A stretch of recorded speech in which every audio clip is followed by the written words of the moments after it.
শুধুমাত্র ধর্মের নামে একটা ট্যাবলেট বিক্রি করে জনগণের সাথে প্রতারণা করার পরিকল্পনা করছে।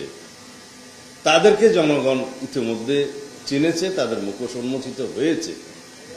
আবারও বাকশালের মতো একদলীয় শাসন ব্যবস্থা এবং রাষ্ট্র ব্যবস্থার খায়েশ পূরণ করার জন্য মুজিবের কন্যা হাসিনা ফ্যাসিবাদী শাসন ব্যবস্থা কায়েম করলেন।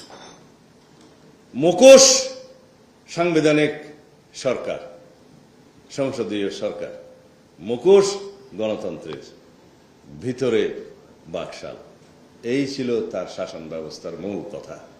তত্ত্বাবধায়ক সরকার পদ্ধতি বিলুপ্ত করলেন এবং 14, 18, 24 পর্যন্ত এই অগণতান্ত্রিক শাসন ব্যবস্থা, ফ্যাসিবাদী শাসন ব্যবস্থা কায়েমের মধ্য দিয়ে পৃথিবীর ইতিহাসে সবচাইতে জঘন্য একদলীয় একনায়কতান্ত্রিক ফ্যাসিবাদী অগণতান্ত্রিক শাসন ব্যবস্থা প্রতিষ্ঠা। বিএনপিকে এমনভাবে জ্ঞানভিত্তিক, মেধাভিত্তিক, প্রযুক্তিভিত্তিক রাজনীতির চর্চা করতে হবে যাতে করে অন্য কোন সংগঠন ধারে কাছেও না আসতে পারে। শুধুমাত্র গুলিস্তান থেকে পুরোনা পল্টন মানি না স্লোগান দিলে হবে? যখন বিরোধী দলেও থাকবো আমরা, তখনও আমাদেরকে জ্ঞানভিত্তিক এই সমস্ত সংগ্রাম করতে হবে, যুদ্ধ করতে হবে, ফাইট করতে হবে। আজকাল এই যে সোশ্যাল মিডিয়াতে, আমি অবশ্য খুব একটা এগুলো দেখি না, এই যে সোশ্যাল মিডিয়াতে চলছে, গালিগালাজ চলছে, চরিত্র হনন চলছে, ক্যারেক্টার অ্যাসাসিনেশন চলছে।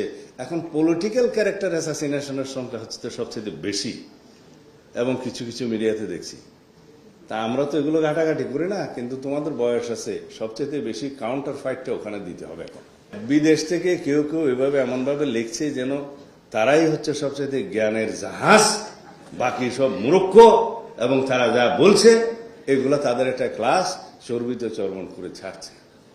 কোনো অ্যাকাউন্টেবিলিটি নাই, কোনো রেসপন্সিবিলিটি নাই, দেশপ্রেমের কোনো বালাই নাই, এই দেশের কি হবে সেটা নজরে নাই।